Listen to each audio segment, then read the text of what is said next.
To compete successfully for the talent you want, a strong social recruitment strategy is essential for most markets and industry. A poorly thought out strategy can do more harm than good, so considering the variety of channels on hand and exploring how to best use them should top your to-do list before you reach for the newest, flashiest tool in the box. Our experts are going to be talking about their experiences, what's worked for them, what has not worked for them. It's not going to be a real theoretical discussion, so I hope you are looking for practical advice and practical experience here. What are the first things that you need to consider, and how do you go about creating that strategy? My personal journey and that of Vodafone as a social media strategy in all things employer brand kind of followed the Gartner hype curve, if you probably know about it, right? So it starts like this. In the beginning, you are on the peak of inflated expectations, see the unrealistic expectation of leaders to have 1 million followers just about everywhere. That you go through then on a kind of slope of enlightenment, which I hope we are, but we're not there yet. And you know, very, very practically, the strategy was a one-pager on saying, okay, what do we want to achieve? We want to be a brand that is loved by both by customers and candidates. We want to make sure that we merge our forces with marketing and speak with one language, because guess what? You know, we have 500 million customers around the world. Chances are that a lot of them are our candidates as well, so there's very blurry lines. And then that we have a consistent voice on media and a two-way dialogue with our followers. And initially, just like all of us here, we thought social media is LinkedIn for employer brands, right? And we threw a lot of money and put a lot of plans around how do you get your recruiters to be sourcing ninjas on LinkedIn. How do you get your senior leaders to have a presence? Start with a profile, the very basics. Sit down with with your senior leaders and explain to them why they have to be out there and not be anti-socials, but be social, and why their personal brand is also extremely important. So we've created content which is kind of user-generated. It's not just me teaching them there. We got experts from LinkedIn, from other, we got experts from our digital marketing teams to give a couple of modules. And it was kind of a co-creation, which is fantastic. It's something, you know, we build it ourselves with very limited budget. And we are tracking downloads. We have about 2,500 people who are going every month and getting, you know, either the full-blown module or bits and chunks of it. We made it open to the HR community and to other leaders, because we believe that when you have a strong brand, everybody should be recruiting, not just the 500, but all of us are, you know, have a say in that. Rebecca, you've seen social recruiting at work in two rather interesting organizations, but organizations where one would think that you've got natural talent acquisition going on all the time. You have brands that people want to work for, from cruises to crisps, you know, to soft drinks. What kind of role, how would you compare the role that social recruiting has played in these two very different organizations? What I do know about PepsiCo is that there is a huge agenda around social recruiting. There's been a lot of success with the social recruiting channels, and I know that is ever being developed. It's about it, but for me, it's about drawing on my experience more from Carnival, because that's where I was able to really influence and help drive the social strategy there. And for me, it's about three things. It's about trying new things, being brave to try a few things. Some things will work really well and some things won't, and I can let you learn from experience on those ones. It's also very much about, for me, getting the balance right, which I'll come on to talk about, and not replacing the personal touch is very important. So for me, those three strands are really key. Rather than posting jobs after jobs after jobs after jobs with social recruiting, it's more about creating an emotion in somebody to want to call them to action, to apply for a role when it comes up at the right time. Can you give me an example of how you would target or how you would develop a strategy around getting people that are in kind of not trendy jobs with a trendy vehicle? 95% of the work that you put into social recruiting is done before you post the job.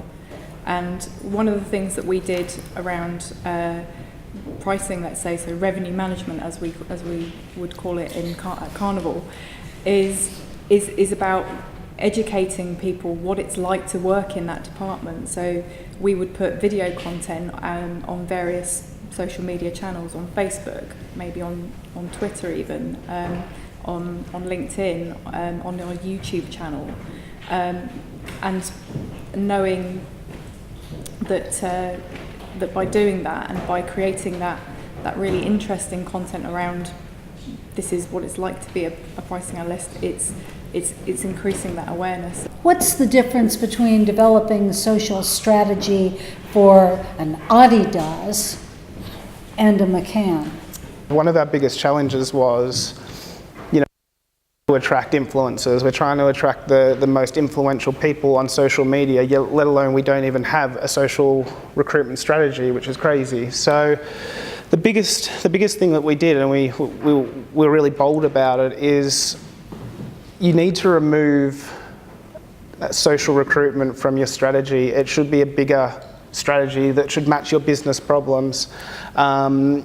Like a company like Adidas and a company like McCann, we need to be on social. However, sometimes, as we've been saying, there's so many learning curves that what we thought people want is exactly what they didn't want. People don't want to be smashed with jobs all the time. What they want is content. What they want is, we had a team of developers, we had community managers, we had content creators that work purely for the talent acquisition team, which is, most companies won't have that sort of resource. And in the end, we actually scrapped it all because we didn't need that. What people were wanting was raw content, what it's like to actually work within the company. And most of our followers didn't even want jobs. They just wanted to see, what products we're releasing or things like this. So from those lessons from Adidas, it's something that we've brought across to McCann. And it was so important to, really define what our comm strategy is. I'm not going to use too many buzzwords, but how that sort of ties in with what our employer branding strategy is as well. And what we found is no one wants jobs. What they want is content, and that was probably one of the biggest learning curves that we keep building on. You need to keep separate your job postings or from your actual main social accounts. A lot of businesses think that they're just going to leverage the followers that they have on those platforms to force jobs out as well. That's probably the biggest mistake you can do. Not every person's on social media just to find a job.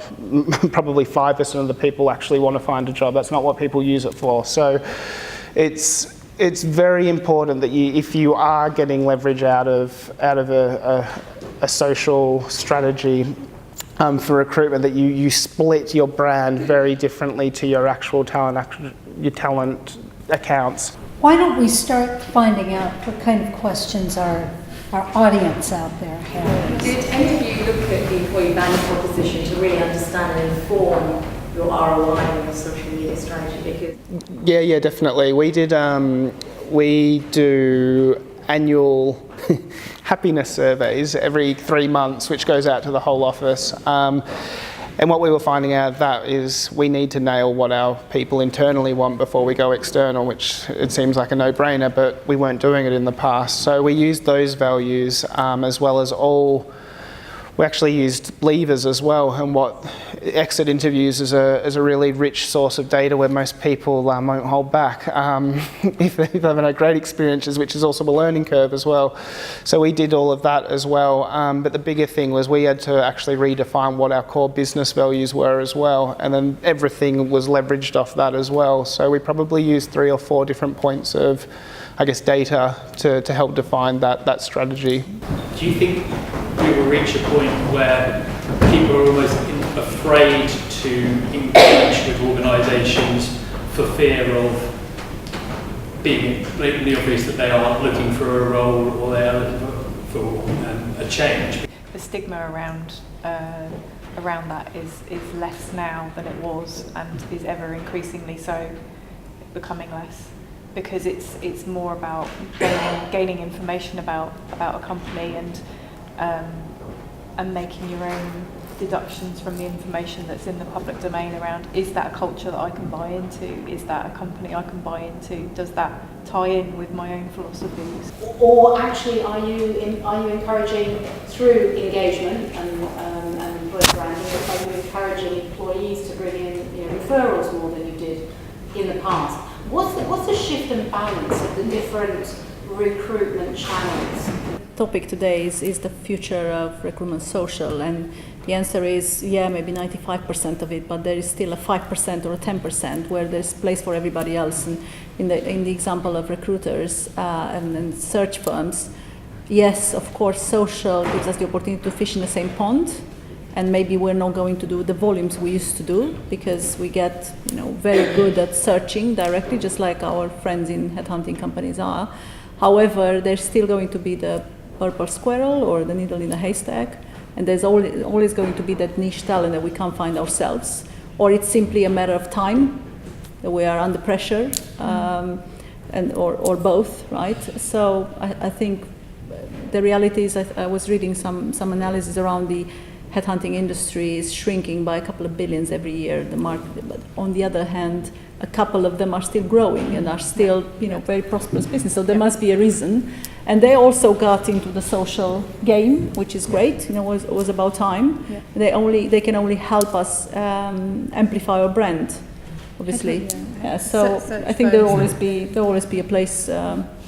We'll see in 10 years from now. But This has been a really stimulating conversation, and I'm sure we could have gone on much longer. So I'm going to close it off here. I'd like to thank our expert panel, Rob Stone, Rebecca Clothier, and Catalina Scheveninger. And just a date for your diary, the next event is on the 15th of February. It's hosted by Bird & Bird, who the employment lawyers, one of our key sponsors. The speaker is Robin Canoli, who is an actor, writer, coach, and media commentator. And he's going to be talking about HR's role in building executive presence, personal impact, and gravitas. Something we can all do with, I'm sure. So I hope you all join us.